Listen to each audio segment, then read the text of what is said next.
Palavra da Verdade, com Hernandes Dias Lopes. Irmãos amados, nós vamos abrir a Palavra de Deus, o Evangelho de Cristo, conforme o registro de Lucas, capítulo 10. Lucas, capítulo 10. A partir do verso 1.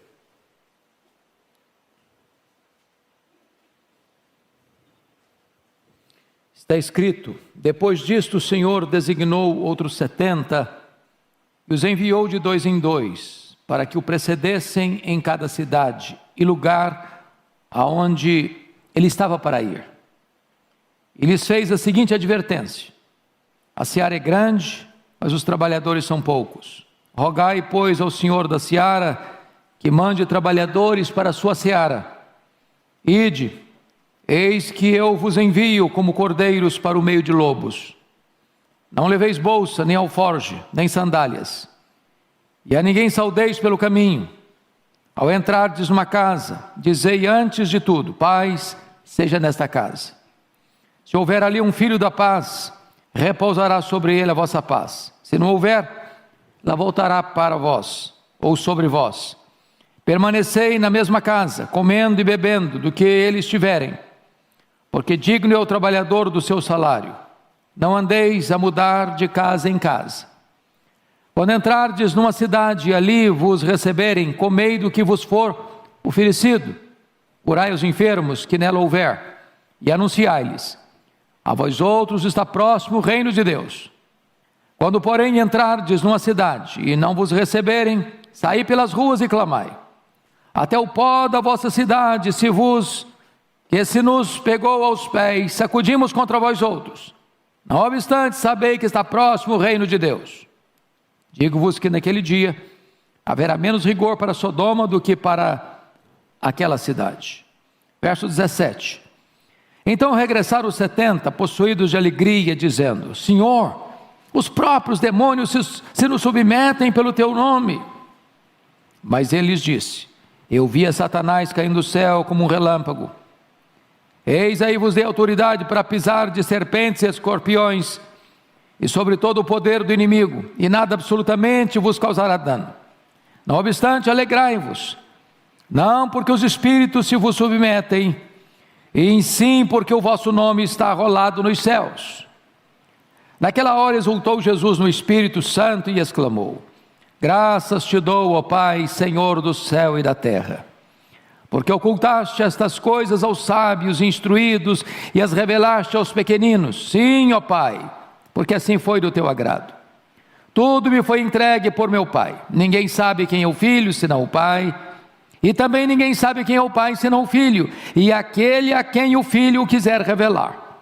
E voltando-se para os seus discípulos, disse-lhes particularmente: bem-aventurados os filhos que veem, ou melhor, bem-aventurados os olhos que veem as coisas que vós vedes. Pois eu vos afirmo que muitos profetas e reis quiseram ver o que vedes e não viram, e ouvir o que ouvis e não o ouviram. Irmãos amados, eu gostaria de pensar com vocês sobre evangelização, uma obra de consequências eternas. O Senhor Jesus Cristo, antes de tratar do texto que lemos, ele pôs à prova aqueles que queriam segui-lo com motivações erradas, conforme vocês podem atestar comigo, no capítulo 9, verso 57, um disse: seguir-te-ei para onde quer que fores. O segundo, no verso 59, disse: permite-me ir primeiro sepultar meu pai. O terceiro, no verso 61, seguir-te-ei, Senhor, mas deixa-me primeiro despedir-me dos de casa. Quem quer seguir Jesus com motivação errada, não tem chance de segui-lo. Porém, agora o Senhor Jesus Cristo nomeia 70 dos seus discípulos para irem de 2 em 2, entrando em casas, em cidades, para precedê-lo, como seus precursores. Aquela seria uma tarefa honrosa, porém difícil e perigosa. Então eu gostaria que vocês todos, com a Bíblia aberta comigo, pudessem considerar esta passagem. O primeiro ponto que eu destaco é o importante comissionamento da obra, conforme os versos 1 e 2. Vejam vocês que Jesus designa 70, e 70 é um número emblemático na Bíblia. Primeiro porque haviam 70 nações, conforme Gênesis 10. Segundo, porque 70 era o número dos anciãos eleitos para ajudarem Moisés. Terceiro, 70 eram os membros do Sinédrio, liderado pelo sumo sacerdote. Então era um número emblemático, era um número completo. Isso retrata para nós, mais uma vez, a ênfase universal do Evangelho de Lucas. Segundo, a preparação para a obra, pois Jesus envia de 2 em 2. É melhor ser em 2 do que 1. Quando um cai, o outro levanta. Quando um está desanimado, o outro encoraja. Se houver uma oposição, os dois são mais fortes.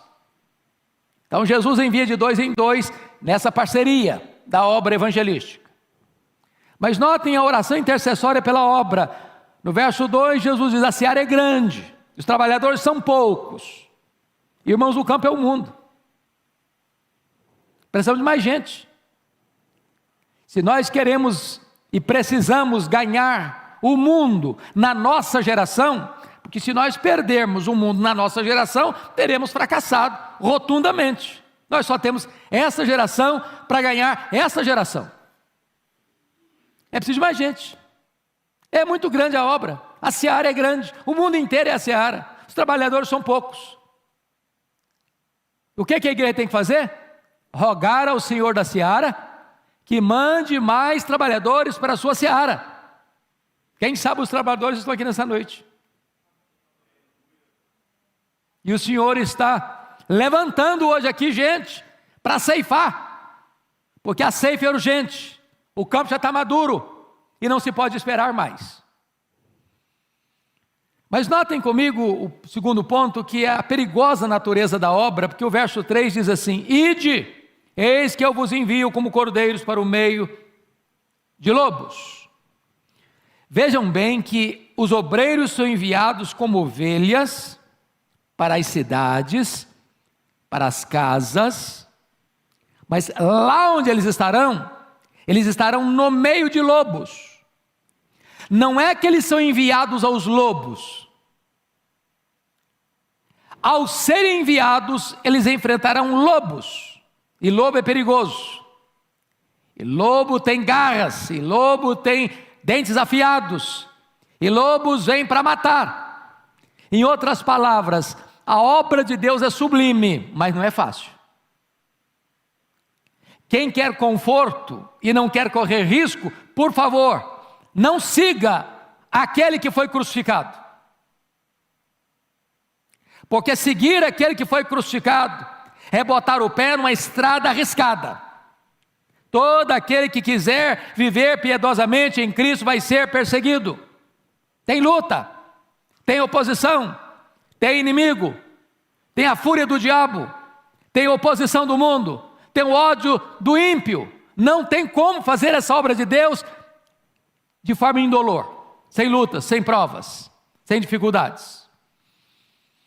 Agora notem vocês a urgência absoluta dessa obra. Versículo 4: não leveis bolsa, nem alforje, nem sandálias, e a ninguém saudeis pelo caminho. Agora, por favor, preste atenção. O que Jesus está querendo dizer para esses 70 missionários, para esses 70 evangelistas itinerantes, é o seguinte: vocês não devem se preocupar prioritariamente com a provisão, nem se distraírem com agendas paralelas e secundárias.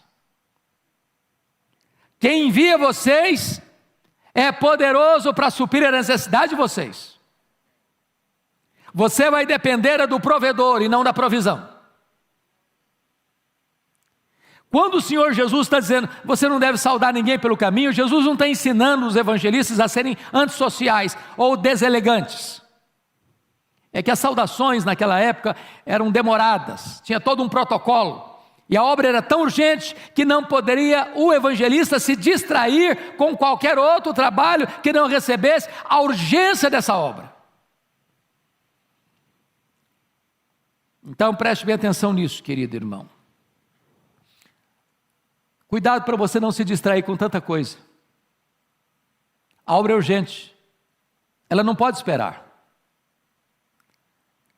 Eu não sei quanto a vocês, mas eu já tive uma das experiências mais difíceis do meu ministério. Um dia, Eduardo, eu estava no gabinete pastoral que você conhece, lá da primeira igreja presbiteriana de Vitória, e eu recebo um telefonema para ir às pressas visitar um homem que estava muito aflito, à beira da morte, e ele queria conversar comigo antes de morrer. Eu peguei o carro e saí, era em Jacaraípe, trânsito meio complicado, uns 15, 20 semáforos, não sei quantos, e quando eu estacionei o carro na frente da casa, a mulher vem desesperada e diz, pastor, o meu marido acabou de morrer e o senhor não chegou. E eu fiquei com um peso na alma, porque aquele homem precisava ouvir. Eu não sei quais eram as angústias da alma dele. E a cada minuto que você e eu atrasamos, pessoas podem morrer desesperadas, sem o conhecimento do Evangelho da graça do Senhor Jesus Cristo. Então nós não podemos nos distrair, essa é a ênfase que o texto está querendo deixar. Mas em quarto lugar, vejam vocês comigo a obra da evangelização nos lares, conforme os versos 5 a 7. Ao entrardes numa casa, dizei antes de tudo, paz seja nesta casa. Seja uma entrada boa. Você não entra condenando, olha, isso aqui é do diabo. Eu passava muito aperto com o irmão querido, lá em Bragança, e ele gostava de fazer visita comigo. Mas ele chegava numa casa e via uma imagem, e falou, você sabia que isso é do diabo? E aí quase que a gente era escorraçado da casa.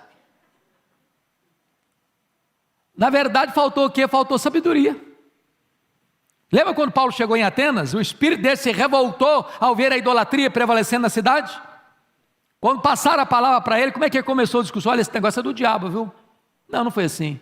Ele disse, senhores atenienses, em tudo eu vos vejo acentuadamente religiosos. E passando e observando os objetos do vosso culto, encontrei um altar dedicado ao Deus desconhecido. Pois este Deus que vós adorais sem conhecer, é exatamente o Deus que eu vos anuncio. Começou bem. Estratégia, sabedoria, abordagem certa. Na hora certa, você toca no assunto. Mas começa, paz seja nessa casa. Então, o que é o ponto que é importante destacar aqui? Os obreiros são enviados uma missão de paz, com uma missão de paz, com a mensagem de paz, em nome do príncipe da paz. E entendendo uma coisa, que o lar é o ponto mais estratégico para a igreja ganhar as pessoas para Cristo. Jesus usou esse método, os apóstolos usaram esse método, Paulo pregava de casa em casa, e as igrejas ainda hoje, que mais crescem e saudavelmente crescem, são as igrejas que usam o lar como plataforma evangelística. Há muitas pessoas que, talvez convidadas para vir num templo, elas têm resistência. Mas se você a convidar para ir na sua casa, ou se você for à casa dela, com esta expressão, paz seja nesta casa, talvez você tenha acesso, talvez você tenha entrada, e ali chega o Evangelho. Então nós não podemos desprezar essa estratégia do Senhor Jesus Cristo para alcançar as pessoas. Agora vejam bem, comigo no verso 7, uma coisa importante: permanecei na mesma casa, comendo e bebendo do que eles tiverem, porque digno é o trabalhador do seu salário, não andeis a mudar de casa em casa.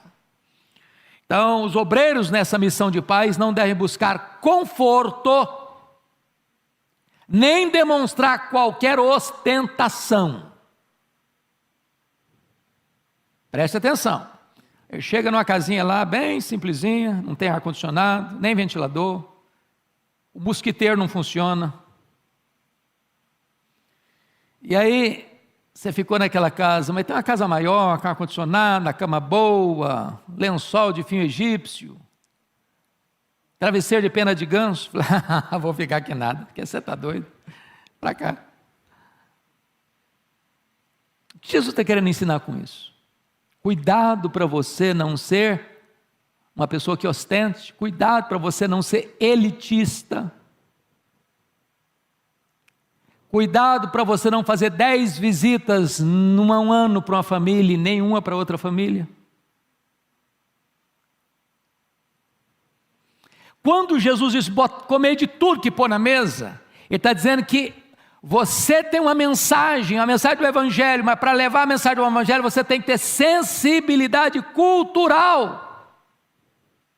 Cultural. Sabe por que Paulo proibiu Tito de ser circuncidado? E Paulo manda circuncidar Timóteo?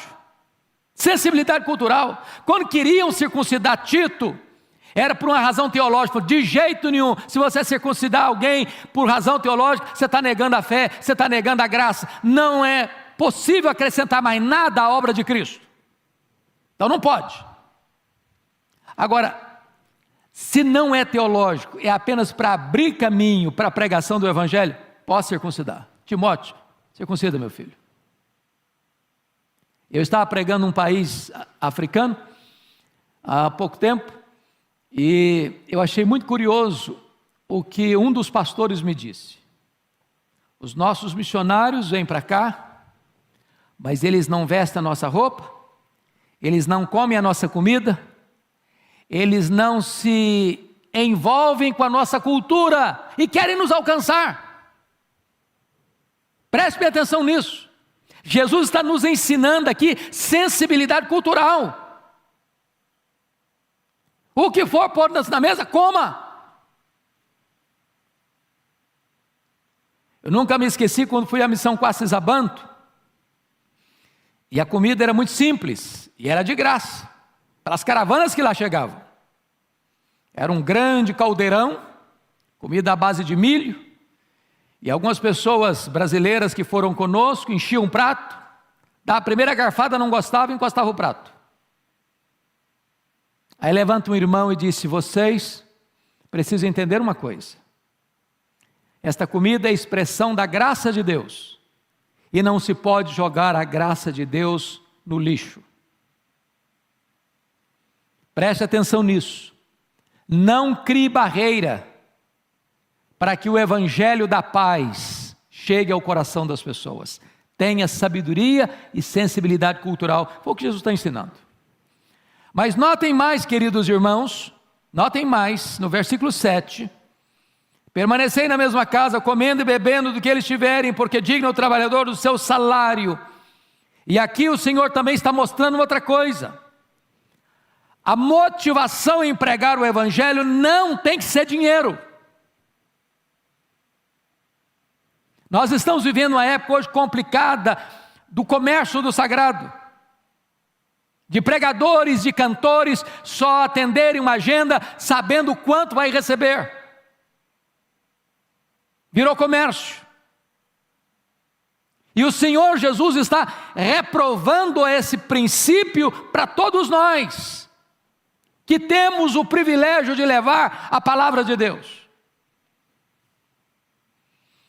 Agora notem comigo, em quinto lugar, a obra da evangelização, agora não nas casas, mas a partir do verso 8, nas cidades. Quando entrardes numa cidade e ali vos receberem, comei do que vos for oferecido. Veja de novo aí que Jesus está preocupado com cardápio não. Não é com cardápio que ele está preocupado.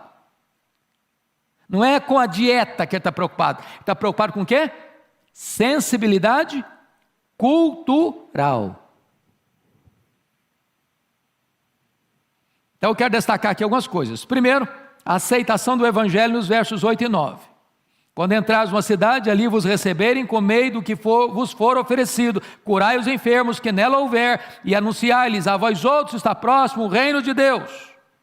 Então veja você, que Jesus está mostrando que a pregação aos ouvidos precisa ser precedida da pregação aos olhos.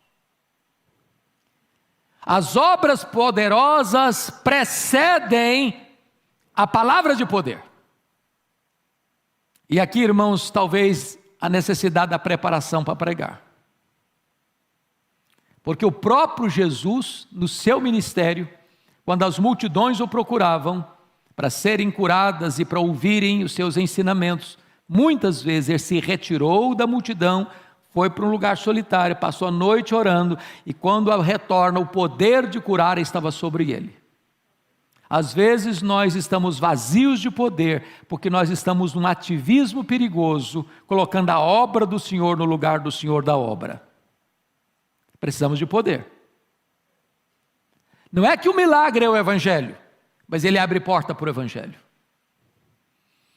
Segunda coisa, veja você comigo, a rejeição do Evangelho nos versos 10 a 15. Quando, porém, entrares numa cidade e não vos receberem, saí pelas ruas e clamai, até o pó da vossa cidade se nos pegou aos pés, sacudimos contra vós outros. Não obstante, sabei que está próximo o reino de Deus. Então veja vocês, que quando o Evangelho é rejeitado, você evangelista, você pregador, você portador de boas novas, não se sinta fracassado, você não administra resultados.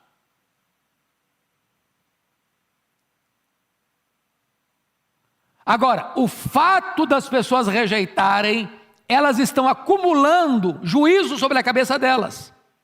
É nessa conjuntura que haverá mais rigor para essa cidade que rejeitou os mensageiros e rejeitou o Evangelho, que para Sodoma e Gomorra. Mas os evangelistas que estão sendo rejeitados, o Evangelho pregado está sendo rejeitado, tem que ser pregado com clareza. Não obstante, apesar de vocês rejeitarem, entenda isso, está próximo o reino de Deus. Vocês não querem escutar, mas tem que escutar, o reino de Deus está chegando. Está chegando. Não são vocês que rejeitam, que vão validar ou invalidar a mensagem que nós pregamos. Ela é verdadeira, ela vai acontecer, ela é real. O que Deus falou vai acontecer, quer recebendo vocês ou não, o reino de Deus está próximo. Agora vejam vocês, em terceiro lugar, a autoridade dos obreiros, versículo 16. Olha comigo. Quem vos der ouvidos, ouve-me a mim. E quem vos rejeitar, a mim me rejeita. Quem, porém, me rejeitar, rejeita aquele que me enviou. Irmãos, olha que coisa impressionante isso aqui. Você é um embaixador. Um embaixador é alguém, por exemplo, o embaixador do Brasil. Ele está no Canadá, na França, na Alemanha. Ele é um brasileiro. Ele está lá no outro país. Ele não pode se naturalizar lá. Ele é daqui. Ele é cidadão daqui. Ele representa o seu país. Ele fala em nome do seu país.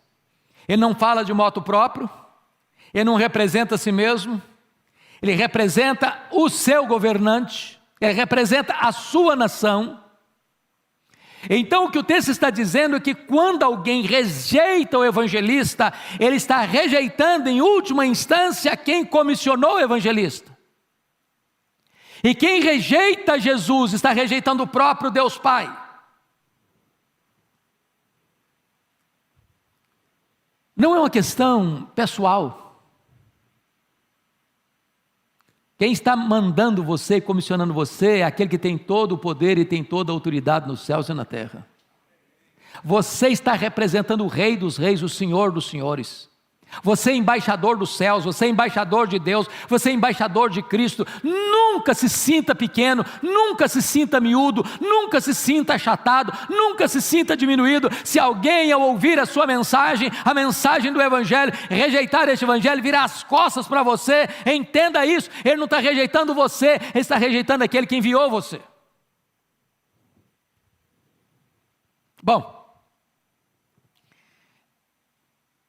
deixa eu sintetizar até aqui em 5 pontos. Primeiro, o pregador não deve estar sobrecarregado com preocupações financeiras. Digno é o trabalhador do seu salário. Segundo, o pregador deve concentrar-se na sua tarefa. Não fica distraído, não. Soldado não pode ficar cuidando de muita coisa, ele tem que focar no que está fazendo. Terceiro, o pregador não deve trabalhar por ganância. Você não está mercadejando a palavra. Quarto, escutar a palavra de Deus é uma grande responsabilidade. Porque acolher a mensagem da paz é receber o príncipe da paz. Mas rejeitar a palavra de Deus é terrível. É terrível. Porque quanto mais privilégios alguém tem, mais juízo virá sobre ele se ele rejeitar esse privilégio. É por isso que Jesus Cristo diz que vai haver um rigor muito maior para Cafarnaum do que para Sodoma e Gomorra, porque ele morou em Cafarnaum, porque ele fez milagres em Cafarnaum, porque ele ensinou em Cafarnaum, porque Cafarnaum viu as obras portentosas de Deus e apesar disso rejeitou o Messias e rejeitou o Evangelho. Sexto lugar, vamos ver a alegria dos obreiros enviados, versos 17 a 20. Eu destaco 3 pontos aqui. Primeiramente, uma experiência vitoriosa, versículo 17. Olha aí comigo. Então regressaram os 70, possuídos de alegria, dizendo: Senhor, os próprios demônios se nos submetem pelo teu poder. Eles estão tão fascinados pelo poder do Evangelho, deste poder da luz, que vai desbancando as trevas, que vai reprovando as trevas, que vai libertando os cativos, os endemoniados ficam libertos, os demônios têm que bater em retirada, e eles estão extasiados com este fenômeno. Até os demônios se nos submetem pelo teu nome. Ô irmãos, ninguém enfrenta endemoniado de cara limpa, não. Enfrenta não. Sou teólogo, fiz doutorado. Demônio ri da sua cara. Eu estudei no seminário, tá? E daí? Eu expulso em nome do Deus que Paulo pregou. Eu conheço Paulo e sei quem são vocês. Está furado.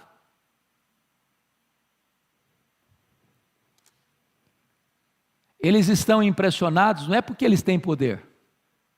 Eles estão impressionados que os demônios se curvam diante do poder do nome de Jesus.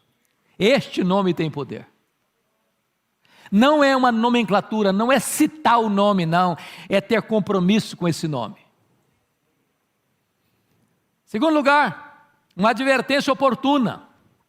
Olha os versos 18 e 19, mas, veja a adversativa mais, hein? Preste atenção aqui. Mas ele lhes disse: eu via Satanás caindo do céu como relâmpago. Eis aí vos dei autoridade para pisar serpentes, escorpiões e sobre todo o poder do inimigo, e nada absolutamente os causará dano. Qual é o ponto aqui? Eles estão fascinados porque os demônios se submetem a eles pelo nome de Jesus. E Jesus: olha, eu vi Satanás cair como relâmpago. Ponto aqui é o seguinte: por que Satanás caiu? Por causa de quê? Soberba. E as nossas mais profundas alegrias podem estar fermentadas pelo levedo do orgulho, e não há orgulho mais perigoso do que o orgulho espiritual. Preste bem atenção no que eu vou lhes dizer. Muito cuidado em você estufar o peito, dizer: eu prego com poder, eu oro com poder, eu expulso demônios porque eu sou um homem experiente, uma mulher de Deus. Cuidado para você não atrair os holofotes para você. Cuidado para você não esconder a sua soberba, a sua arrogância espiritual com a capa religiosa, com a capa da piedade. Cuidado. Jesus está alertando esses homens. Se Deus está abençoando o seu ministério, bote a boca no pó. Não toque trombetas. Não acenda as luzes da ribalta em cima de você. Terceiro lugar, Jesus trata de uma alegria maior no verso 20, confira comigo. Não obstante, alegrai-vos, não porque os espíritos se vos submetem, sim, porque o vosso nome está arrolado no livro da vida. Nossa maior alegria, irmãos, é ter o nosso nome no livro da vida. Nossa maior alegria não está no serviço, mas na graça salvadora de Deus. Bendito seja o Senhor. Certa feita perguntaram para Sir James Simpson, o inventor do clorofórmio, perguntaram assim: Sr. James Simpson, qual foi a sua maior descoberta? Pensando que ele fosse falar das suas descobertas científicas, e ele respondeu assim: minha descoberta mais grandiosa foi quando eu dei conta que Jesus Cristo era o meu Salvador. Louvado seja o Senhor. Mas eu quero terminar, irmãos, com o último ponto.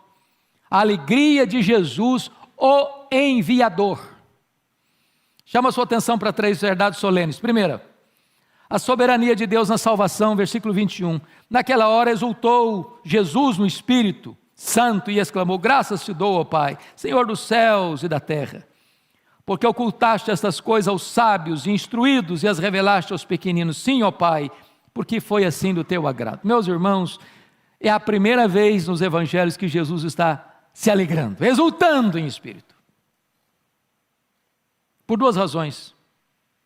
Primeiro, porque Deus é soberano para ocultar. A gente não costuma dar graças e nem glorificar a Deus por aquele que ele oculta, né? Irmão, se evangelho fosse por um quesito de inteligência, todos os sábios deste mundo abraçariam o evangelho. Se o evangelho fosse por uma questão de status, os ricos, os poderosos abraçariam o evangelho.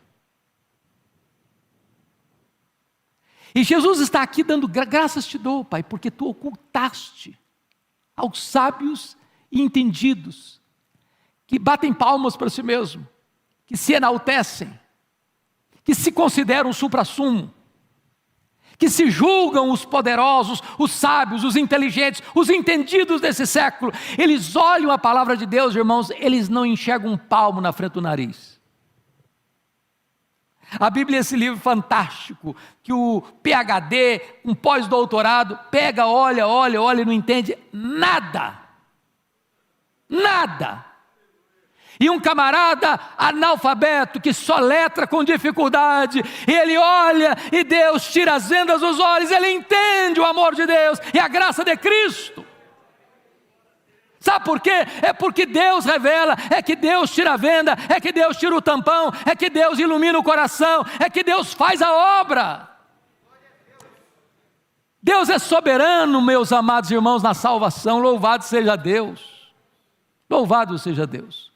E o enviador, o comissionador, está dando graças, está se alegrando na soberania de Deus na salvação. Segundo lugar, a dignidade de Jesus, o revelador do Pai. Verso 22, olha que coisa impressionante está escrita aí. Verso 22. Tudo me foi entregue por meu Pai. Ninguém sabe quem é o Filho senão o Pai. Ninguém sabe quem é o Pai senão o Filho. E aquele a quem o Filho o quiser revelar. Pronto. O Pai confiou tudo a Jesus. Você quer conhecer o Pai? Você tem que ir a Jesus. Se quer conhecer o Filho, você tem que pedir o Pai. Não é uma questão de pesquisa, não é uma questão de investigação, não é uma questão de perquisição humana, não é uma questão de fazer uma tese de doutorado sobre Jesus, não. Só o Pai conhece o Filho, só o Filho conhece o Pai, e aquele a quem o Pai quiser revelar. Para conhecer a Cristo, não é uma questão de capacidade cognitiva, é uma questão de revelação de Deus ao seu coração. Jesus é o revelador do Pai. Finalmente, termina aqui, Jesus destaca a felicidade dos obreiros. Olha comigo, para fechar, versos 23, 22 e 23. Olha aí, por gentileza. Versos 23 e 24. E voltando-se para os seus discípulos, verso 23, disse-lhes particularmente: bem-aventurados os olhos que veem as coisas que vós vedes, Pois eu vos afirmo que muitos profetas e reis quiseram ver o que vedes e não viram, e ouvir o que ouvis e não ouviram. Aqueles profetas, aqueles reis, viram o Cristo da profecia, o Cristo prometido. Aqueles discípulos estavam vendo o Cristo da história. Os profetas e reis viram as sombras, e eles estão vendo a realidade.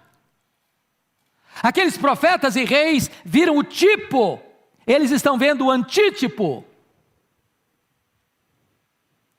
Aqueles profetas e reis olharam para frente, para o Cristo que havia de vir, e creram.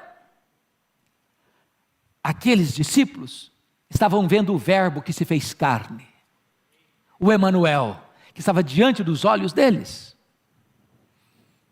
Oh, que bênção, queridos irmãos, que maravilha, porque o menor no reino de Deus é maior do que o maior santo da antiga aliança. Foi Jesus quem disse: ninguém dentre os nascidos de mulher é maior que João Batista, mas o menor no reino dos céus é maior que ele. Porque João Batista foi a dobradiça entre o Antigo e o Novo Testamento. Ele fechou o velho e abriu o novo. Que privilégio você e eu temos. Porque você e eu vemos o que reis e profetas desejaram ver e não viram. E agora que vocês conhecem a Jesus, o nosso papel é torná-lo conhecido no mundo inteiro. Que Deus nos abençoe. Amém.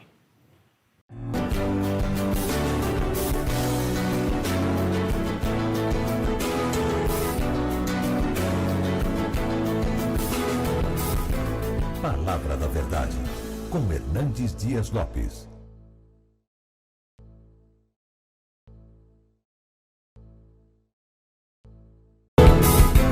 Palavra da Verdade, com Hernandes Dias Lopes. Segundo Samuel, capítulo 3, verso 38, Davi faz uma declaração quando Abner foi assassinado por Joabe. Eu acho que esta declaração é oportuna hoje. Não sabeis que hoje caiu em Israel um príncipe e um grande homem? Pastor Tim Keller é uma referência não só para a América, mas para o Brasil e para o mundo. Um príncipe de Deus, um mourão, que deixa um legado. Particularmente, eu tenho uma gratidão muito grande. Eu estava terminando meu curso, pastor Arival, lá no Mississippi, e já no final da minha tese, sobre pregação expositiva, eu fui fazer uma visita lá em Nova York, a Redeemer, quando um dos nossos pastores brasileiros trabalhava na equipe pastoral, pastor Osni, e ali batendo um papo, conversando um pouco. Depois que eu saí do escritório, meia hora depois, pastor Osni me ligou e disse: olha, eu conversei com o Tim Keller, e ele resolveu e desejou no seu coração pagar a sua tese. Eram $1.700 na época, uma oferta que veio numa hora tão oportuna e tão boa para me abençoar. Ele não me conhecia, eu nunca tinha estado com ele, e aquilo para mim foi um marco da sua generosidade e da sua visão missionária. Hoje eu quero partilhar com vocês um texto que vocês conhecem tão bem, e as coisas antigas e novas vão trabalhando o nosso coração. Então abra sua Bíblia comigo, por gentileza, em Mateus capítulo 28. E nós vamos ler a partir do verso 11 ao verso 20. Mateus 28, de 11 a 20.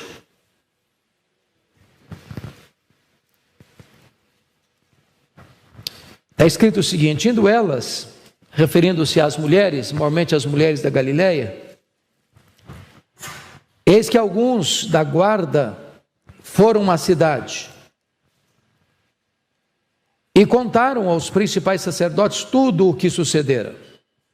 Reunindo-se eles em conselho com os anciãos, deram grande soma de dinheiro aos soldados, recomendando-lhes que dissessem: vieram de noite os discípulos dele e o roubaram enquanto dormíamos. Caso isto chegue ao conhecimento do governador, nós o persuadiremos e vos poremos em segurança. Eles, recebendo o dinheiro, fizeram como estavam instruídos. Esta versão divulgou-se entre os judeus até o dia de hoje, quando Mateus, portanto, escreveu este evangelho. Seguiram os 11 discípulos para a Galileia, para o monte que Jesus lhes designara. E quando o viram, o adoraram. Mas alguns duvidaram. Jesus, aproximando-se, falou-lhes dizendo: toda autoridade me foi dada no céu e na terra. Ide, portanto, fazei discípulos de todas as nações, batizando-os em nome do Pai, do Filho e do Espírito Santo, ensinando-os a guardar todas as coisas que vos tenho ordenado. E eis que estou convosco todos os dias até a consumação do século. Eu queria hoje pensar um pouco com vocês sobre a grande comissão do diabo e a grande comissão de Jesus. O fato mais auspicioso do cristianismo acabara de acontecer. Jesus entrou nas entranhas da morte, arrancou o aguilhão da morte, matou a morte e ressurgiu, inaugurando a imortalidade. Esse fato mudou a história, porque o túmulo vazio de Cristo é o berço da igreja. As melhores notícias que o mundo pode ouvir vieram do túmulo vazio de Cristo. Agora a morte, mesmo sendo o rei dos terrores e o último inimigo a ser vencido, a morte não tem mais a última palavra. Você e eu cremos nesta verdade gloriosa. E é por isso que pregamos. Nós não cremos e nem pregamos um Cristo que esteve vivo e está morto. Mas nós pregamos o Cristo que esteve morto e está vivo pelos séculos dos séculos. Esta verdade arranca os discípulos do território do medo, da covardia, da clausura, e torna aqueles homens outrora medrosos e acovardados em gigantes, que não se intimidam diante dos açoites, das prisões, do martírio, da morte. E diz o texto que as mulheres são as primeiras a ver o túmulo aberto, a testemunharem o túmulo vazio, a receberem do anjo uma mensagem que deveria ser entregue aos apóstolos. São as primeiras a ver o Cristo ressurreto, são as primeiras a receber uma comissão para pregar, e pregar aos apóstolos. E agora diz a Escritura, que diante desse fato incontornável, irrefutável, inegável, os agentes que levaram Jesus à morte, aqueles mesmos que pagaram para que Jesus fosse crucificado, contratando testemunhas falsas para acusá-lo, agora vão pagar para que os soldados espalhem uma falsa notícia. Eu chamo isso de a grande comissão do diabo. Satanás também envia seus emissários para anunciar uma mentira. Porque onde o Senhor levanta um templo da verdade, Satanás ergue aí uma sinagoga da mentira. De certa forma, os mesmos principais sacerdotes que pagaram Judas para trair Jesus, agora pagam os soldados para negarem ou mentirem acerca da sua vitória sobre a morte. E eu queria hoje, brevemente, olhar com vocês quais são as características dessa grande comissão do diabo. Primeiro, é uma comissão mentirosa.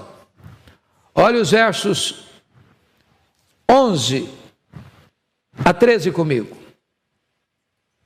Está escrito o seguinte: indo elas, eis que alguns da guarda foram à cidade e contaram aos principais sacerdotes tudo o que sucedera. Reunindo-se eles em conselho com os anciãos, deram grande soma de dinheiro aos soldados, recomendando-lhes que dissessem: vieram de noite os discípulos dele e o roubaram enquanto dormimos. Meus amados irmãos, o ponto aqui é curioso, porque esta guarda, ela é romana, e poderia ser também uma guarda do Sinédrio.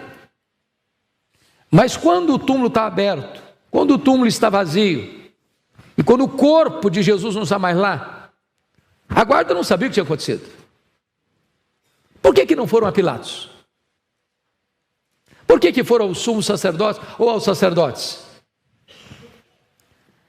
Obviamente, era conhecido de Jerusalém que Jesus foi crucificado por um ciúmes, por uma inveja, por um interesse eclesiástico. Não era uma decisão de Roma, não era uma iniciativa de Roma, não era um medo de Roma. Jesus foi crucificado em virtude de uma pressão dos sacerdotes ao governador romano. E desta forma,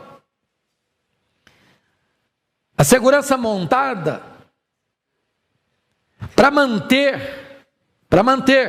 a porta do sepulcro fechada não resistiu ao poder da ressurreição. Não adianta ter guarda na porta, não adianta ter selo e sinete do governador, não adianta ter todo o aparato militar vigiando o túmulo.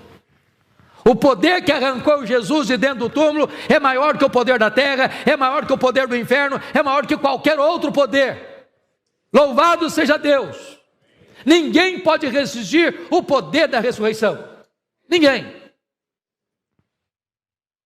Então agora eles pagam uma grande soma de dinheiro a esses soldados para que eles espalhem uma mentira descabida.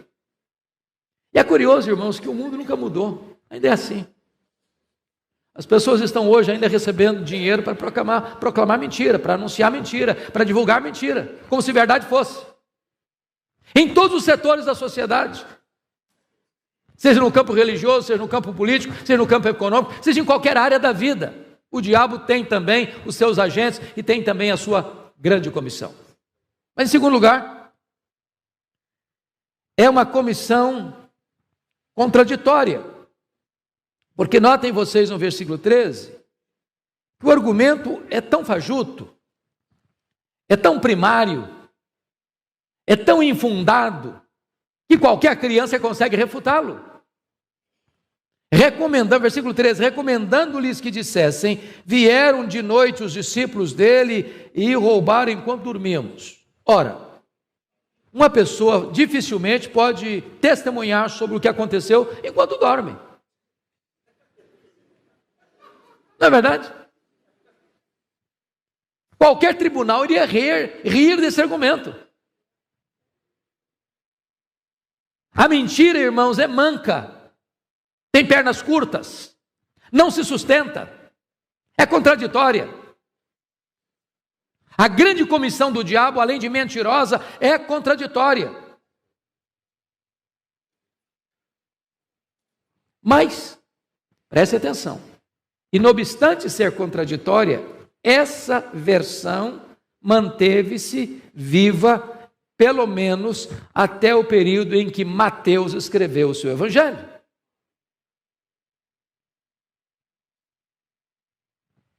Não nos espanta que mentiras sejam sustentadas, embora completamente contraditórias, ainda haja gente que creia nela. Terceiro lugar, a grande comissão do diabo é uma comissão vulnerável. Olha o versículo 14 comigo. Está escrito o seguinte aí: caso isso chegue ao conhecimento do governador, vejam vocês que era a intenção do Sinédrio manter essa informação oculta do governador. Porque se chegasse o governador ia inquirir esses soldados. Era uma guarda romana que estava lá, vigiando o túmulo com o sinete do governador. Se eles dormiram, seriam justiçados, porque era responsabilidade deles vigiarem. Agora notem, caso chegue ao conhecimento do governador, nós o persuadiremos e vos poremos em segurança. Em outras palavras, fiquem tranquilos que vocês têm costas largas. Fiquem tranquilos porque tem aqui gente com autoridade para blindar vocês, para que o braço da lei não chegue até vocês. Meus irmãos, o diabo promete uma falsa segurança. Pode fazer, porque você não vai sofrer consequência. Ainda que o governador venha inquirir vocês, ou ainda que o governador venha cobrar de vocês, ainda que vocês venham ser penalizados pela lei, nós, com cacife político, estaremos lá para defender a causa de vocês, para livrar a cara de vocês, a pele de vocês, de qualquer sanção. Meus irmãos, esse problema surge até hoje, acontece até hoje, está aí, na mídia, na imprensa, no mundo. Mas, em quarto lugar, a comissão do diabo, ela é motivada pela ganância. Olha o versículo 15 comigo. Eles, recebendo dinheiro, fizeram como estavam instruídos. E esta versão divulgou-se entre os judeus até o dia de hoje. É tão curioso isso, meus irmãos, que o vetor que governou os soldados romanos a serem atalaias da mentira foi o amor do dinheiro. E o dinheiro tem comprado até hoje tribunais, juízes, sentenças. O dinheiro até hoje tem sido um instrumento para alimentar os falsos mestres, os patronos da heresia, os fabricantes da mentira. A origem do falso ensino. É muito curioso isso, que até hoje as pessoas aceitam suborno para fazerem circular amplamente uma história que foi tramada. Espalhe uma falsa notícia, espalhe uma falsa doutrina, espalhe um falso evangelho motivado pelo lucro.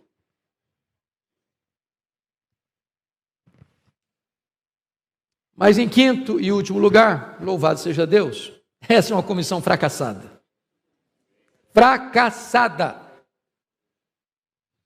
Porque, na verdade, vejam vocês que a ideia de roubar um túmulo, vieram os discípulos, porque essa foi a versão, enquanto dormíamos, roubaram o corpo. Para roubar o corpo tinha que violar o túmulo. E violar o túmulo era um crime muito grave, porque havia uma promulgação do imperador romano, que a violação de túmulos era uma ofensa terrível, que merecia pena de morte. E não combina essa história com os discípulos acovardados, trancados, com medo dos judeus, para eles terem tamanha coragem de enfrentar um sistema romano, de violar uma norma e uma lei romana, de violar um túmulo e roubar o corpo dele. Aqueles homens não teriam condições de dali para frente serem transformados e se transformarem em gigantes, enfrentando açoites, prisões, martírio, por uma mentira, por uma farsa. Então esse argumento não pôde suster-se. E mesmo diante dessa divulgação da mentira, a igreja permaneceu firme, os discípulos inabaláveis, a igreja se levantou, a igreja orou, a igreja aguardou a promessa do Pai, a igreja foi revestida com o poder do Espírito Santo, e a igreja se espalhou de Jerusalém, chegando até Roma e dominando o mundo, chegando até nós nos nossos dias. Louvado seja o Senhor. Mas agora, amados, eu gostaria de olhar o que nós chamamos da grande comissão de Jesus a partir do verso 18. Poderíamos olhar o verso 16, porque a ordem que eles deveriam ir para Galiléia, num dos montes da Galiléia, porque Jesus quer dar a eles a grande comissão na mesma geografia que Jesus os chamou para serem discípulos, apóstolos, agora quer comissioná-los a partir de lá. E então nós vamos examinar alguns aspectos dessa grande comissão de Jesus. Em primeiro lugar, a competência do comissionador. Olha você no verso 18. Jesus, aproximando-se, falou-lhes dizendo: toda a autoridade me foi dada no céu e na terra. Não foi parte da autoridade, toda a autoridade. Não só na terra, também no céu. Se é toda a autoridade que foi dada para ele, não sobra nada para o diabo. Não sobra nada para nenhum grande e poderoso deste século. Toda a autoridade me foi dada no céu e na terra. E daí, amados, ele tem autoridade. Ele ensinava como quem tem autoridade, diz a Bíblia. Ele tinha autoridade para perdoar pecados. Ele tinha autoridade para curar os enfermos. Ele tinha autoridade para delegar e dar poder aos seus apóstolos para expelir demônios. E agora, Jesus chega ao final e diz: toda autoridade, não alguma autoridade, não uma autoridade departamentalizada em algum setor, não, toda autoridade me foi dada nos céus e na terra. É com esta base, é com esta capacitação, é com este poder, é que você e eu podemos pregar o Evangelho, evangelizar, fazer discípulos, plantar igrejas. Quem está por trás, quem é o suporte, é aquele que tem toda a autoridade. É só por isso que a obra é vitoriosa, porque aquele que comissiona é o que tem toda a autoridade. Mas em segundo lugar, veja comigo o cerne desta grande comissão no versículo 19. Ide, portanto, fazei discípulos de todas as nações, batizando-os em nome do Pai, do Filho e do Espírito Santo. Eu acho que já é matéria de conhecimento geral, que nesse versículo nós só temos um imperativo e os outros estão no gerúndio. O ide aqui não está no imperativo na língua original, está no gerúndio. Então no grego está dizendo: indo, portanto, fazei discípulos, batizando-os, ensinando-os. Então vocês percebem que tem 3 verbos no gerúndio: indo, batizando, ensinando.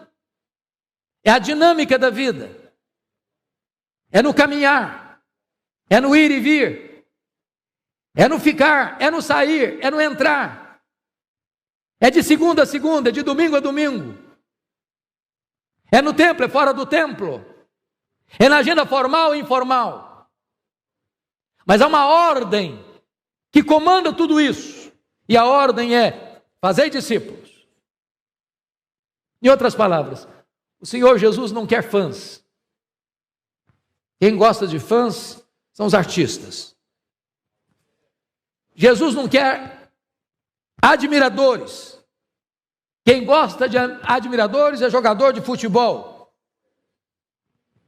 Jesus não quer apenas que a igreja evangelize, pregando boas novas e deixando as pessoas à sua própria sorte. O propósito de Jesus na grande comissão é que você e eu precisamos fazer discípulos. E o que é um discípulo? É um seguidor. Um discípulo é aquele que, ao encontrar o reino de Deus, faz do reino de Deus o seu maior tesouro. O discípulo é aquele que, ao encontrar o reino de Deus, está disposto a fazer qualquer renúncia para não abrir mão do reino. O discípulo é aquele que está pronto a guardar as palavras de Jesus e a viver dentro desse padrão. Isso, irmãos, traz para nós um alerta. Porque parece-nos que a igreja hoje está cheia de gente vazia de Deus. E vazia de gente cheia de Deus. Parece-nos que hoje temos um analfabetismo bíblico crônico. Por outro lado, parece-nos que temos hoje um intelectualismo bíblico desprovido de vida. E tanta falta de conhecimento, por um lado, quanto o intelectualismo bíblico do outro, sem comprometimento, está fora do projeto do discipulado. Porque discípulo é aquele que imita. E daí, meus amados, eu gostaria que nós olhássemos alguns aspectos então. Vamos perceber que esse fazer discípulos tem aqui um grande alcance no verso 19. Indo, portanto, fazei discípulos de todas as nações, batizando-os em nome do Pai e do Filho e do Espírito Santo. Todas as nações. Aqui não é nação, Brasil, Estados Unidos, Canadá, China, Japão. Nações aqui é etnia. Dentro de uma nação como o Brasil, nós temos centenas de etnias. Há nações africanas, há nações asiáticas, com milhares de etnias. E a Bíblia nos ensina que o Senhor Jesus morreu para comprar com o seu sangue os que procedem de toda tribo, raça, povo, língua e nação. Ou seja, todas as etnias foram alvo da graça de Deus, do amor de Deus, e precisam receber o Evangelho de Cristo Jesus. Há muitas etnias hoje que não têm sequer João 3,16 traduzido no seu idioma. Há milhares de etnias hoje que nunca recebeu um missionário. E o papel da igreja não é ser testemunha primeiro aqui, depois lá. É tanto aqui quanto lá, concomitantemente, ao mesmo tempo. Vejamos agora, em quarto lugar, quais são as implicações dessa grande comissão comigo. A primeira implicação, meus irmãos, é a integração dos novos convertidos.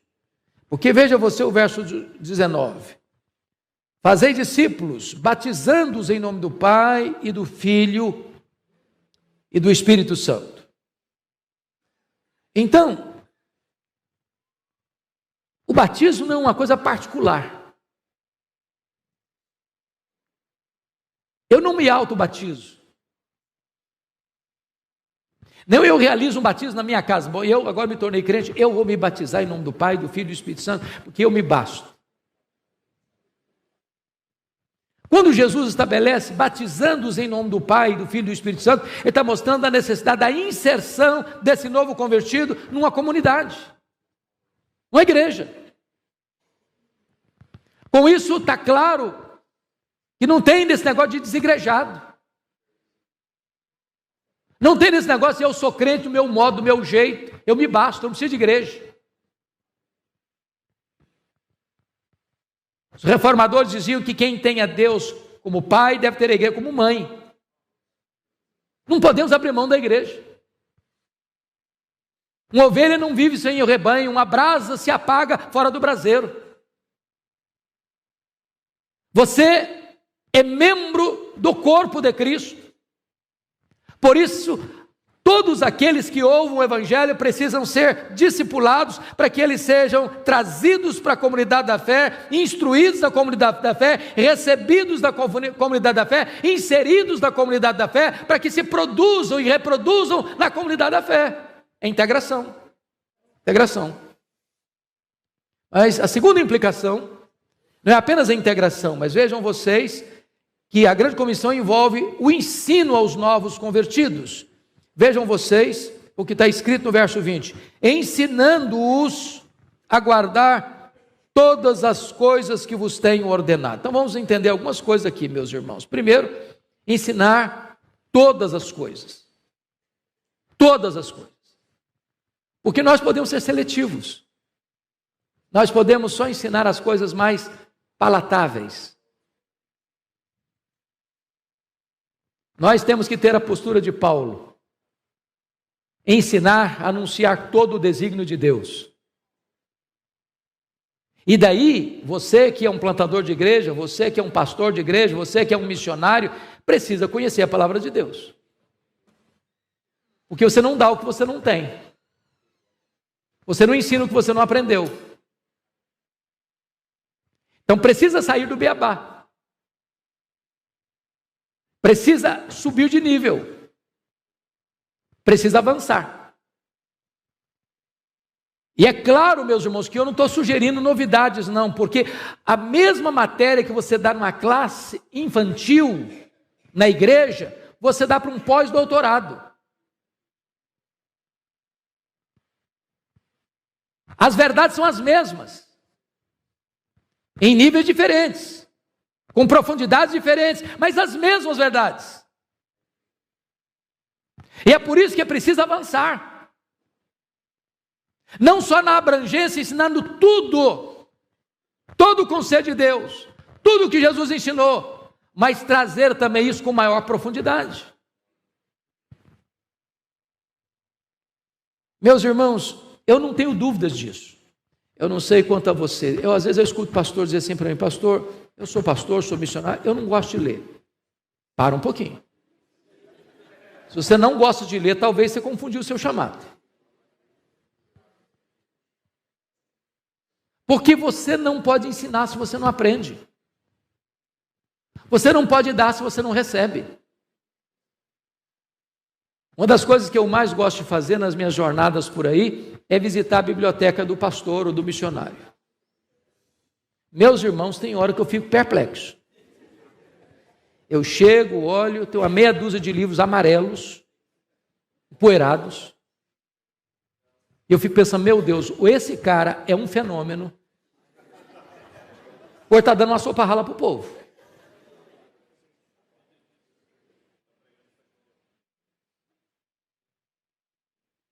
Eu sei que às vezes o que o pastor, o missionário recebe é pequeno, é um salário pequeno. E eu sei também que livro é caro. E se eu estou falando para alguns líderes de igreja aqui, talvez seria bom você pensar em botar uma verba mensal para o seu pastor comprar bons livros, para melhorar o sermão. E eu espero um amém mais vivo agora. Amém! E se o sermão não melhorar, corta a verba.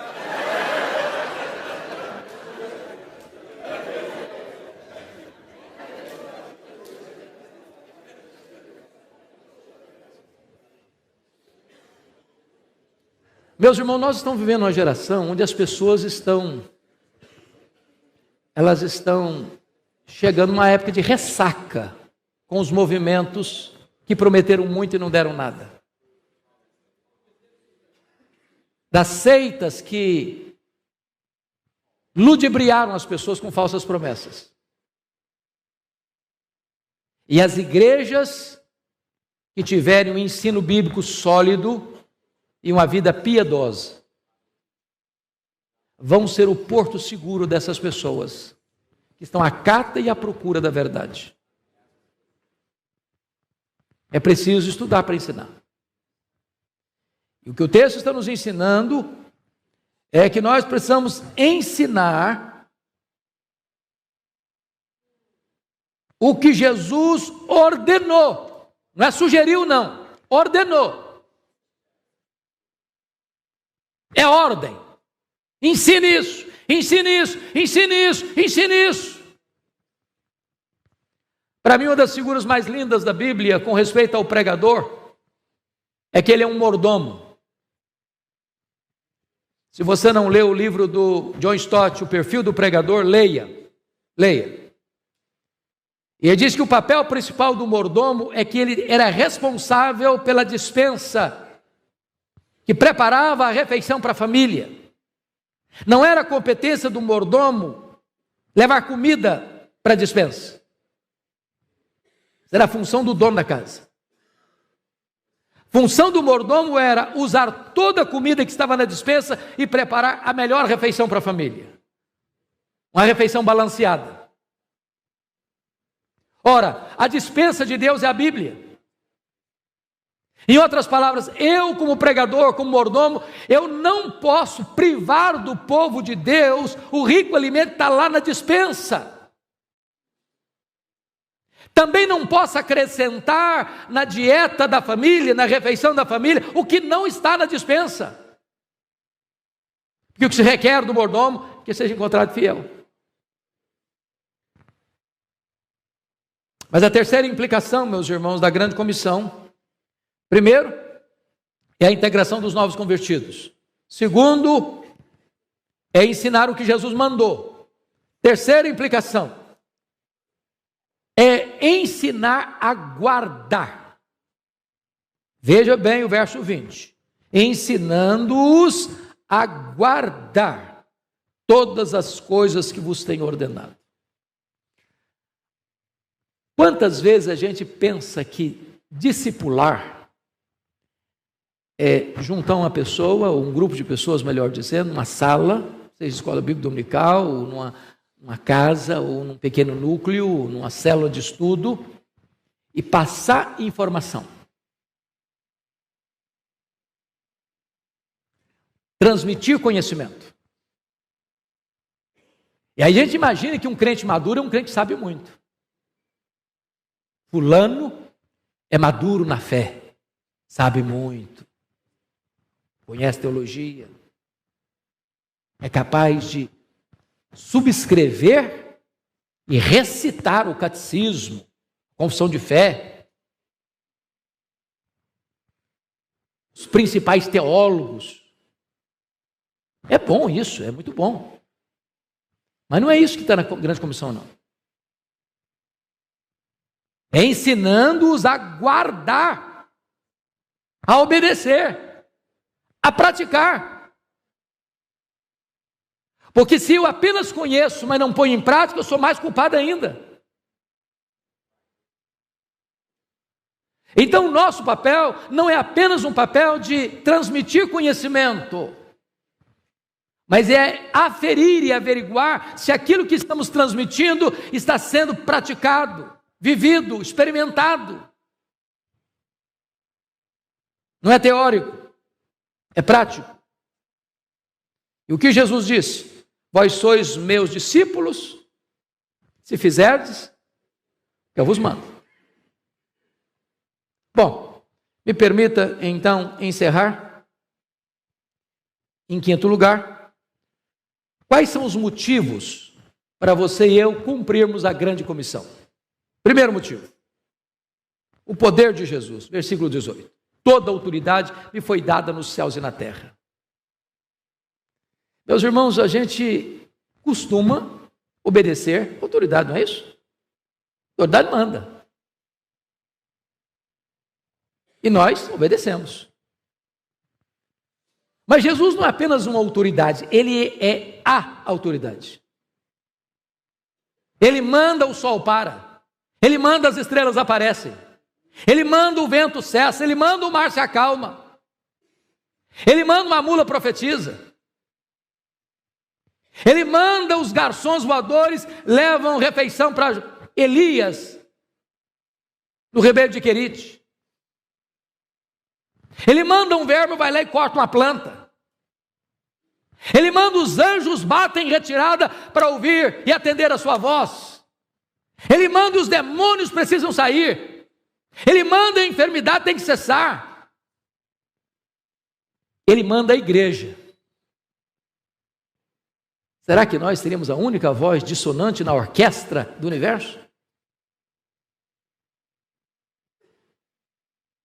Aquele que tem toda a autoridade é quem está dizendo: indo, portanto, fazei discípulos. Então, se a primeira razão para cumprir a grande comissão é o poder de Jesus, a segunda é a ordem expressa de Jesus. Não dá para desobedecer à maior autoridade do universo.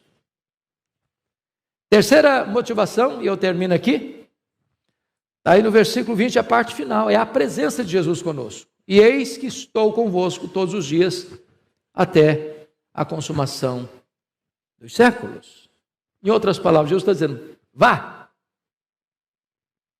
Mas você pode ter certeza que você não está sozinho. Eu vou com você. De dia, de noite, com saúde ou com doença, preso ou livre, em lugares favoráveis ou em lugares hostis. Eu estou com você, todos os dias. Não há circunstância que prive Jesus de estar com você. Não há lugar que prive Jesus de estar com você. Se você está na grande comissão, Ele está com você. Ele não promete estar conosco em todos os momentos ou circunstâncias fora da grande comissão, não. Ele não é parceiro das nossas loucuras. Mas se nós estamos engajados na grande comissão, Ele promete, eu estou convosco, eu estou convosco, eu estou convosco, eu estou convosco, todos os dias, até a consumação dos séculos. Quando o missionário Dale Livingstone, missionário inglês, indo para a África, gastando seus dias, a sua vida, trabalhando na África, ele foi atacado por um leão e perdeu a mobilidade do braço direito. Alguém lhe perguntou, o que motiva você a continuar na África? Ele respondeu, a promessa de Jesus. Eis que estou convosco todos os dias, até a consumação dos séculos. Meus amados, que Deus renove no nosso coração essa paixão. Que Deus inflame esse fogo na nossa alma. Que nós tenhamos no coração a consciência da sublimidade deste chamado e desta vocação. Os anjos, valorosos em poder, gostariam de estar no nosso lugar, com a missão que nós temos. Mas o Senhor confiou essa missão a você e a mim. Que Deus nos ajude a cumpri-la com senso de urgência, com obediência integral e com devoção plena ao Rei da Glória, que é a razão da nossa vida. Deus abençoe vocês.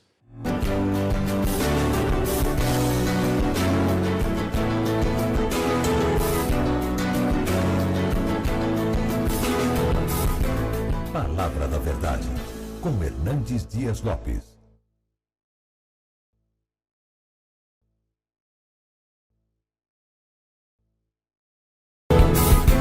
Palavra da Verdade, com Hernandes Dias Lopes. E eu quero hoje repartir com vocês um texto muito precioso da Bíblia, que está em Lucas, capítulo 5, versos 12 a 16. Abra aí, por favor, comigo, Lucas 5, 12 a 16. E após a leitura, peço que você mantenha a sua Bíblia aberta comigo nesta passagem, para considerarmos juntos esse texto. Está escrito o seguinte: aconteceu que estando Jesus numa das cidades, veio à sua presença um homem coberto de lepra. Ao ver a Jesus, prostrou-se com o rosto em terra, suplicou-lhe: Senhor, se quiseres, podes purificar-me. E Jesus, estendendo a mão, tocou-lhe, dizendo: quero, fica limpo. E no mesmo instante lhe desapareceu a lepra. Ordenou-lhe Jesus que a ninguém o dissesse, mas vai, disse, mostra-te ao sacerdote e oferece pela tua purificação o sacrifício que Moisés determinou para servir de testemunho ao povo. Porém, o que se dizia a seu respeito cada vez mais se divulgava, e grandes multidões afluíam para ouvirem e serem curadas de suas enfermidades. Ele, porém, se retirava para lugares solitários e orava. Eu quero tratar do seguinte tema: desistir jamais. desistir jamais. A cura deste homem é relatada nos 3 evangelhos sinóticos: Mateus, Marcos e Lucas. Mateus tem o relato mais breve, mas nos informa quando esse episódio ocorreu. Logo depois que Jesus desce do monte, onde pregou o seu conhecido Sermão do Monte. Marcos é o evangelista que se estende mais, dando mais detalhes, mais informações acerca desse episódio. Porém, eu escolhi o texto de Lucas, porque Lucas escreve na perspectiva de médico que era, e nos dá uma informação sobre o diagnóstico deste enfermo, que os outros evangelistas passam por alto. Somos informados no verso 12 que este homem está coberto de lepra. E aqui ele está enfrentando um problema humanamente insolúvel, o que nós chamamos de uma causa perdida, de uma situação insolvível, irresolvível. Ele está diante de uma situação que ou Deus opera um milagre, ou a sentença de morte já está lavrada. Na vida também nós passamos por situações semelhantes. Os nossos problemas aqui são variados, mas às vezes você traz no seu coração, nesta tarde, ou na sua vida, ou na sua família, ou na sua parentela, algum problema que você não tem como resolver, que você não sabe como resolver, que você não tem poder para resolver, e que tantas vezes você já viu outras pessoas serem contempladas e o seu problema se agrava. Ou às vezes você já pensou em jogar a toalha, em desistir, dizendo: não tem mais jeito, eu desisto. Então é nesse contexto que eu quero dizer para você: desistir, jamais. Porque nós estamos diante de um homem que tinha um problema que não dava para resolver, mas em vez de se conformar, de entregar os pontos, de render-se passivamente à decretação da morte que já estava lavrada para ele, ele reagiu, ele não desistiu, ele procurou ajuda, e não procurou uma ajuda puramente humana, ele procurou ajuda em quem pode resolver o problema, ele procurou ajuda no Senhor Jesus, o Deus Todo-Poderoso, que cura, que liberta, que perdoa, que salva, que faz milagres ainda hoje. E eu queria olhar para esse texto em algumas perspectivas. Primeiramente, vamos olhar o doente. E veja comigo no verso 12, aconteceu que, estando Jesus numa das cidades, veio à sua presença um homem coberto de lepra. Vocês sabem que a lepra, naquela época, além de doença incurável, era uma praga, que era símbolo da maldição divina.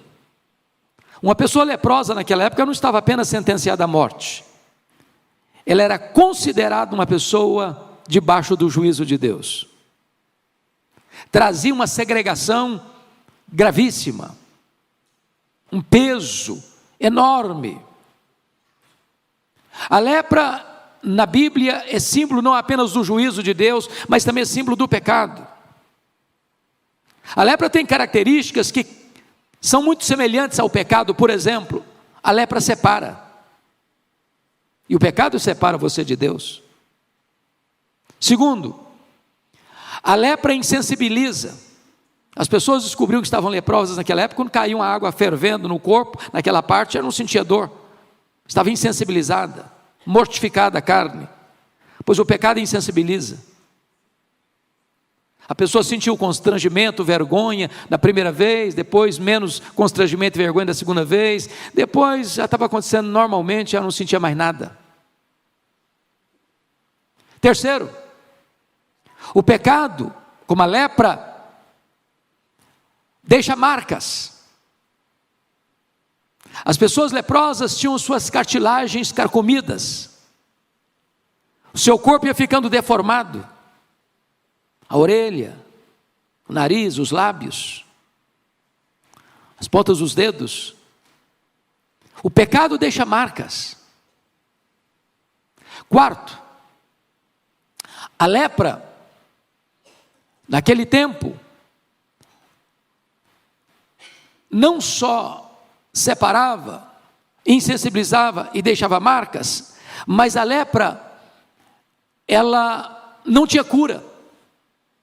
Não tinha tratamento médico, não tinha esperança. Nenhum médico da época, nenhuma medicina da época, nenhum tratamento clínico da época podia resolver o problema. O pecado também não. Nenhuma religião, nenhum ritual, nenhum autossacrifício. Nada pode resolver esse problema. Mas a lepra mata. E o salário do pecado é a morte. Esse homem não estava só leproso. Esse homem estava com o corpo coberto de lepra. Ele era uma carcaça humana. Ele era um aborto vivo. Ele era uma chaga aberta. Ele estava certamente num leprosário ou numa caverna, num lugar escuro, e ninguém podia aproximar-se dele. Era um estado não só de desespero, mas de asco. As pessoas olhavam e torciam o nariz e tomavam outro caminho. O que eu estou levantando acerca desse doente é que era um problema numa gravidade em grau superlativo. E apesar de uma situação tão dramática quanto essa, nas mãos de Jesus tem solução, tem saída, tem cura, tem restauração, tem recomeço. Eu não sei que drama você traz hoje, eu não sei que dor você carrega no coração hoje, eu não sei que luta você enfrenta hoje dentro da sua casa ou dentro do seu coração, e que você talvez já pensou: meu Deus, para mim não tem saída, para mim não tem caminho de escape, de libertação. Pois hoje você veio no lugar certo, porque Jesus está aqui, e Ele é o mesmo ontem, Ele é o mesmo hoje, Ele é o mesmo amanhã, e hoje Ele pode trazer cura, salvação e libertação para você. A segunda coisa que eu destaco nesse texto é o médico. Porque veja você que esse paciente, ao vir a Jesus, diz o texto, que ele prostrou-se com o rosto em terra. Mateus relata que ele adorou. E ele não chega estadiando direitos, ele suplica humildemente. Ele reconhece que Jesus tem todo o poder. Se quiseres, tu podes. Ele se submete à soberania de Jesus. E essa é a maneira como você e eu devemos nos aproximar de Deus. Sem tocar trombetas, sem desfraldar as bandeiras do mérito próprio, carentes da graça, necessitados da misericórdia. Curvarmos-nos aos seus pés, reconhecermos que Ele é Deus, reconhecermos que Ele tem todo o poder, reconhecendo que Ele é soberano, reconhecendo a necessidade de submeter-nos por completo à sua soberana vontade. E eu espero que todos nós hoje venhamos a Jesus com esse espírito de humildade, com o reconhecimento da nossa necessidade, com o reconhecimento de quem Jesus é, com a certeza de que Ele pode resolver o problema que eu não sei resolver. Ele pode curar o enfermo, Ele pode converter o marido, Ele pode converter o filho, Ele pode libertar aquela pessoa da sua família, Ele pode trazer resposta ao seu clamor, Ele pode enxugar as suas lágrimas, Ele pode consolar o seu coração, Ele pode trazer salvação nesta tarde, neste lugar. Como é que esse médico reage a esta atitude deste homem? Vejamos. Versículo 13. E Jesus, estendendo a mão, tocou-lhe, dizendo: quero, fica limpo. Eu chamo a sua atenção para o relato de Marcos, porque lá em Marcos tem uma informação que não está aqui em Lucas. Lá em Marcos está escrito assim: Jesus, profundamente compadecido dele, tocou-lhe e disse: quero, fica limpo. Então me permita explorar esse ponto. Eu quero dizer a você que Jesus se importa com a sua dor. Ele não é indiferente. Ele não só compadece de você, não, ele profundamente se compadece de você. Ele sabe as suas noites indormidas, ele conhece as suas madrugadas insones, ele conhece as lágrimas que rolam no seu rosto, ele conhece as angústias que rondam a sua alma, ele se compadece de você. Mas a segunda coisa que me encanta nesse texto é que Jesus quebra o protocolo, que Jesus rompe os paradigmas, que Jesus faz o que ninguém outro pode fazer. Um leproso não podia ser tocado, porque a lepra é contagiosa. E Jesus Cristo podia curar esse homem mantendo-o longe. Fica aí, eu fico cá. Você não precisa se aproximar de mim, eu posso curar você à distância, como fez com aqueles outros 10 leprosos. Mas diz o texto que Jesus, profundamente compadecido dele, tocou-lhe. Mas eu quero dizer para você que na época o impuro tornava o puro impuro como ele. Mas aqui eu estou falando do médico dos médicos. E o médico dos médicos toca o impuro, e o impuro não torna o puro impuro, mas o puro torna o impuro puro, e o milagre acontece. A palavra grega tocou-lhe precisa ser esclarecida aqui, porque talvez você como eu, e a gente tem que confessar o nosso erro e o nosso pecado. Quantas vezes você caminhando pelas ruas, uma pessoa chagada estende a mão para você e você tem o constrangimento de apertar a mão, ou de puxar para você e dar um abraço. A palavra tocou aqui não é encostar com constrangimento. A ideia aqui é de abraçar. Agora entenda uma coisa, esse homem está saindo de um leprosário. Entenda uma coisa, esse homem está, conforme está escrito, coberto de lepra. Sabe o que significa isso? Os trapos que ele veste estão misturados com carne podre, mal cheirosa.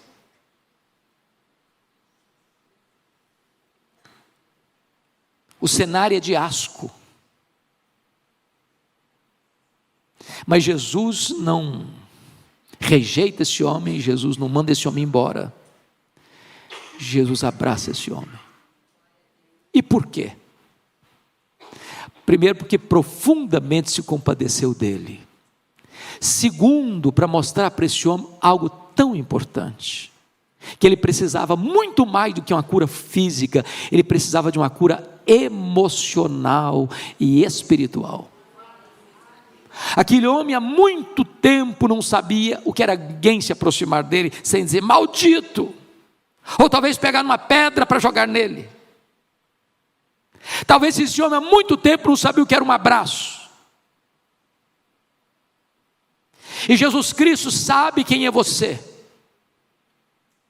Não importa se você mora na casa mais bonita de São Paulo ou na tapera menor de São Paulo. Não importa se a sua conta bancária está com milhões ou se está num saldo vermelho. Não importa se você tem grau universitário com mestrado, doutorado, ou se você nunca entrou numa escola. Não importa quem é você, de onde você vem, para onde você vai. Eu quero dizer para você que Jesus conhece você, que Jesus ama você, que Jesus se importa com você e quer abraçar você nesta tarde. Mas o Senhor Jesus faz mais. Às vezes nós temos limitação tanto de compaixão quanto de poder. Nós não sabemos compadecer suficientemente, e nós não temos poder para resolver o problema das pessoas. Mas está aqui nesta tarde o Rei dos Reis, o Senhor dos Senhores, o nosso glorioso Redentor, e Ele tem toda a compaixão, e Ele tem todo o poder. E Ele disse para aquele homem: quero, fica limpo. E o impossível aconteceu, e a carne do homem se regenerou, e as cartilagens carcomidas se recompuseram, e o homem recebeu plena saúde, e como que ressuscita da morte, experimentando o milagre da transformação. Talvez hoje nós não viemos aqui com a lepra na carne, mas viemos com alguns problemas que ou Jesus resolve, ou ninguém mais tem poder para resolver. E eu quero dizer para você nesta tarde que você veio no lugar certo, porque Jesus está aqui. Foi Ele quem prometeu: onde estiverem 2 ou 3 reunidos em meu nome, eu estou ali. E Ele está no nosso meio, poderoso para salvar, poderoso para curar, poderoso para libertar, poderoso para tirar o fardo do seu coração, e para que você volte para casa hoje livre, livre. Mas vamos ver, depois de examinar o doente e o médico, vamos olhar a cura. Porque o texto no verso 13 diz: e no mesmo instante lhe desapareceu a lepra. Quero, fica limpo. E no mesmo instante lhe desapareceu a lepra. Jesus não cura crediário, Jesus não cura em doses homeopáticas, Jesus cura de forma completa, cabal, verificável, histórica, pública. Não é um sugestionamento emocional, é um fato verificável. Eu quero dizer para você que Jesus hoje pode resolver o seu problema. Eu não sei que problema você trouxe, mas hoje esse fardo vai rolar das suas costas. Hoje esse peso vai sair do seu coração. Hoje essa dor que açoita você pode ser aliviada. Hoje essa lágrima pode ser estancada. Hoje esse pecado pode ser perdoado. Hoje aquele que você ora por ele há anos pode receber hoje o sinal do favor de Deus, e você receber a palavra: volta para casa, o que você pediu já aconteceu.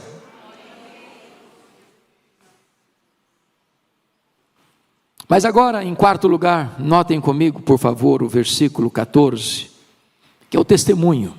Ordenou-lhe Jesus que a ninguém o dissesse, mas vai, disse: mostra-te ao sacerdote e oferece pela tua purificação o sacrifício que Moisés determinou para servir de testemunho ao povo.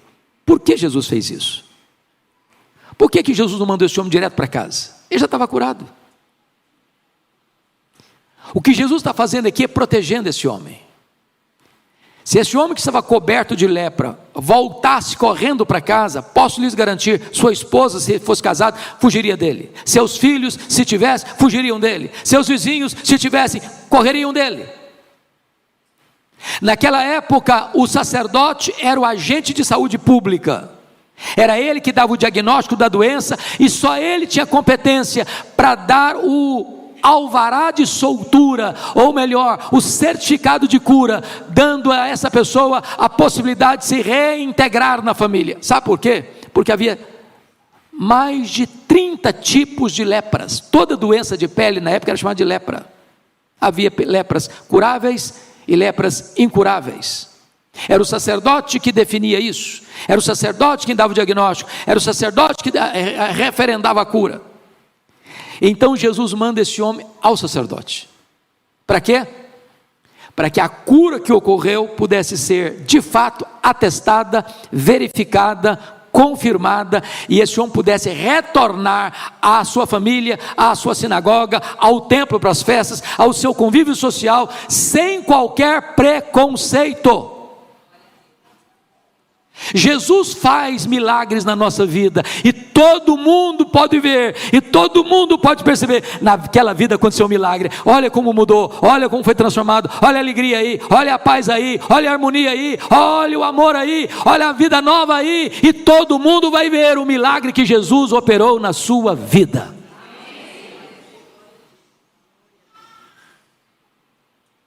Mas em quinto lugar, penúltimo lugar, notem comigo o versículo 15. O que aconteceu?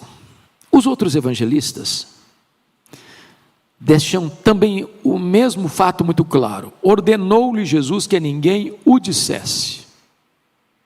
Não é um pedido, não é uma sugestão, é uma ordem. Não fale nada, não conte nada para ninguém, vá direto ao sacerdote. Mas olha o resultado no verso 15. Porém, olha a adversativa aí. Porém, o que se dizia a seu respeito cada vez mais se divulgava. E grandes multidões, note o plural e note aí grandes. Multidão já é grande, multidões é muito grande, mas grandes multidões é grau superlativo.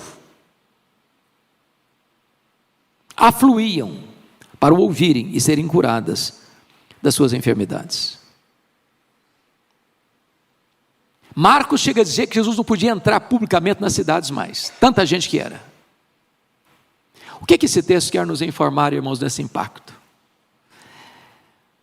O que eu quero enfatizar é que as pessoas vão ver, e vão notar, e vão saber o que Deus fez na sua vida, o que Deus fez na sua família.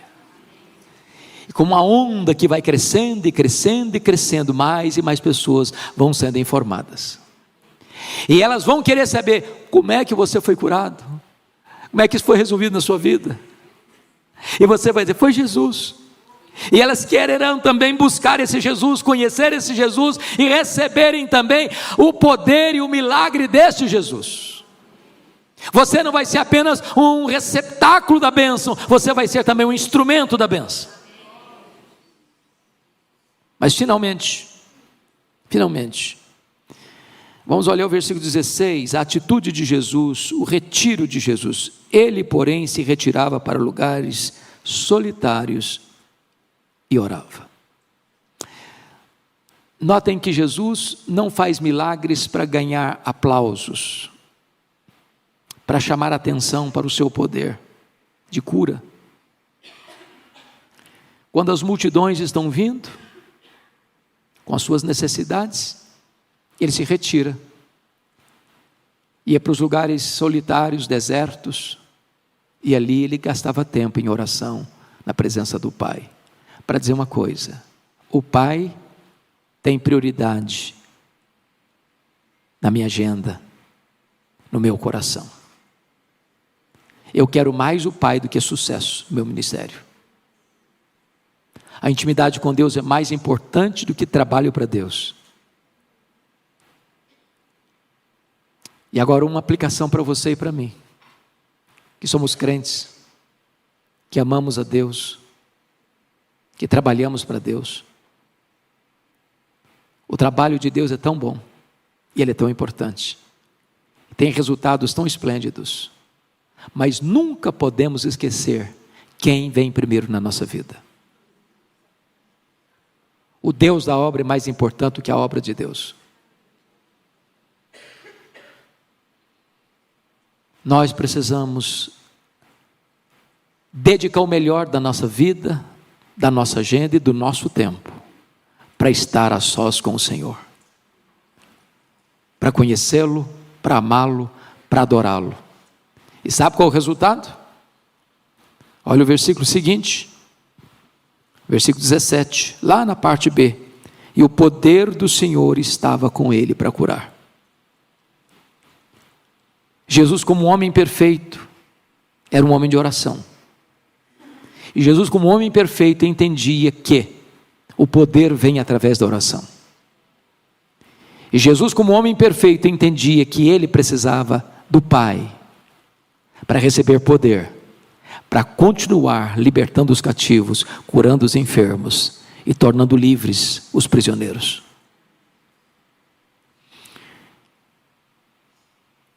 Meu desejo nesta tarde é que você coloque o fardo que você tem na presença desse Jesus.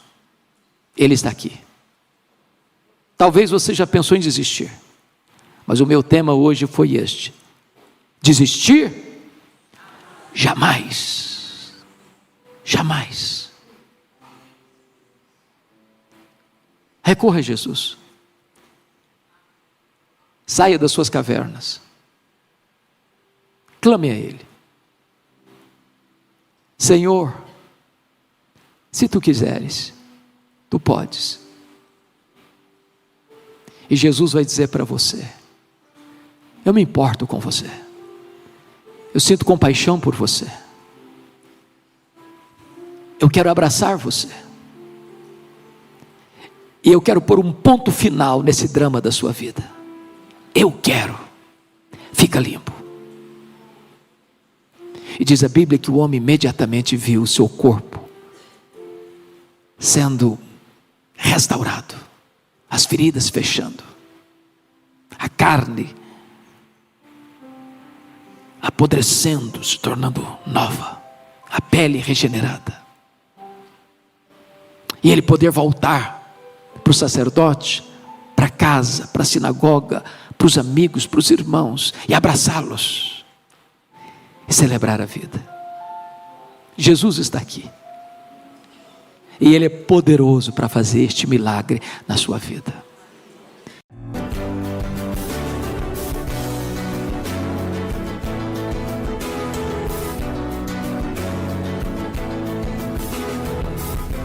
Palavra da Verdade, com Hernandes Dias Lopes.